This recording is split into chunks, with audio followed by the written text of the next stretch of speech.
L'histoire de la fourmi et du prophète Salomon, Sulaïman.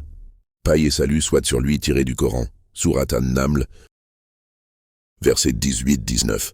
La fourmi et le roi prophète, une leçon d'humilité et de miséricorde. Le royaume de Salomon, palais majestueux de Salomon, entouré de nature et d'animaux divers, trône surélevé, oiseaux perchés, vent doux, soldats bien alignés, animaux dressés, djinns à l'œuvre. Le prophète Salomon, Sulaïman, avait reçu un immense royaume par la grâce d'Allah. Il comprenait le langage des oiseaux, des animaux et même des insectes. Ses troupes étaient composées d'hommes, de djinns et d'animaux qu'il menait avec justice et sagesse. La grande marche de l'armée, plaines ouvertes, collines verdoyantes et chemins de sable. Une armée disciplinée en marche, avec Salomon à cheval, entouré de drapeaux. Chameaux, éléphants, oiseaux qui guident depuis le ciel. Un jour, l'armée de Salomon traversait une vaste vallée. Les sabots des chevaux, les pas lourds des éléphants, le mouvement des djinns faisait trembler le sol. Les oiseaux volaient en éclaireurs, mais ils se rapprochaient d'un petit peuple, invisible à leurs yeux, le peuple des fourmis en danger. Vallée des fourmis au ras du sol, a tunnels galleries, fourmis travailleuses, transportant de la nourriture. Une fourmi reine ou chef lève la tête et aperçoit l'armée qui approche. Verset 18, Sourate An-Naml. Ô fourmis, rentrez dans vos demeures, de peur que Salomon et ses troupes ne vous écrasent sans le savoir. Écho de la voix de la fourmi, panique générale, fourmi courant se mettre à l'abri. L'écoute de Salomon et son sourire. Retour au niveau de Salomon, à cheval, l'armée s'arrête. Salomon sourit doucement, la main sur le cœur. Les soldats s'arrêtent en surpris. Verset 19, Sourate An-Naml. Il sourit amusé par ses paroles et dit, « Seigneur, inspire-moi pour que je rende grâce à ton bienfait dont tu m'as comblé. » Il remercie Allah de lui avoir donné cette compréhension unique et demande à toujours agir avec bonté et justice. Leçon et fin de la marche. La vallée se calme, les fourmis sont sauvées, l'armée contourne Salomon, observe les fourmis, les oiseaux volent paisiblement, soleil couchant. Salomon ordonna de changer de chemin. Ainsi, même les plus petits êtres furent protégés par un roi qui écoutait leur voix. C'est cela la vraie grandeur, la puissance avec miséricorde.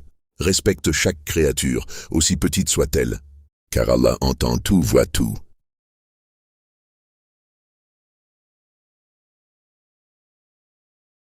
Voici l'histoire du prophète Salomon, Sulaïman, et la reine de Saba, Bilqis, telle que racontée dans le Coran, notamment dans la sourate An-Naml. Versets 15 à 44, Salomon et la reine de Saba, l'intelligence, la foi et la vérité. Le royaume de Salomon et l'oiseau Hudhud, palais de Salomon, entouré de nature et d'animaux. Palais en or et pierres précieuses, oiseaux dans les arbres, soldats humains, djinns et animaux bien organisés. Le prophète Salomon avait reçu un royaume immense, doté de la science, de la parole des animaux et d'une armée composée d'hommes, de djinns et d'oiseaux. Un jour, il remarque l'absence de l'oiseau Hudhud. Hudhud revient et annonce avoir vu un royaume gouverné par une femme, la reine de Saba, qui adore le soleil au lieu d'Allah. La lettre du prophète Salomon, royaume de Saba, paysage verdoyant, temple, grande cour royale, reine sur son trône doré, conseillers autour, architecture de style sud-arabique. Salomon envoie une lettre avec Hudhud, appelant la reine à se soumettre à Allah. Curieuse mais prudente, elle consulte ses conseillers. Elle décide d'envoyer des cadeaux à Salomon pour tester ses intentions. Salomon refuse les cadeaux et montre que sa puissance vient d'Allah, non des biens matériels. Le défi du trône. Palais de Salomon, salle du trône. Trône immense, lumière divine, djinns prêts à obéir, ambiance de défi mystique. Salomon demande, « Qui m'apportera le trône de la reine avant qu'elle n'arrive ?» Un djinn propose de le faire rapidement, mais un homme pieux le fait en un clin d'œil. Le trône est transporté et modifié pour tester la reine. L'arrivée de la reine de Saba.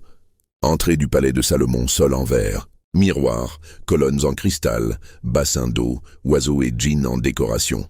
La reine est étonnée par le trône, le reconnaît, puis entre dans un palais dont le sol transparent laisse croire à une rivière. Elle soulève sa robe, pensant marcher sur de l'eau.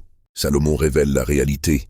Ce n'est qu'un sol en verre. Elle comprend alors que son savoir et son pouvoir sont limités. La reine se soumet à Allah.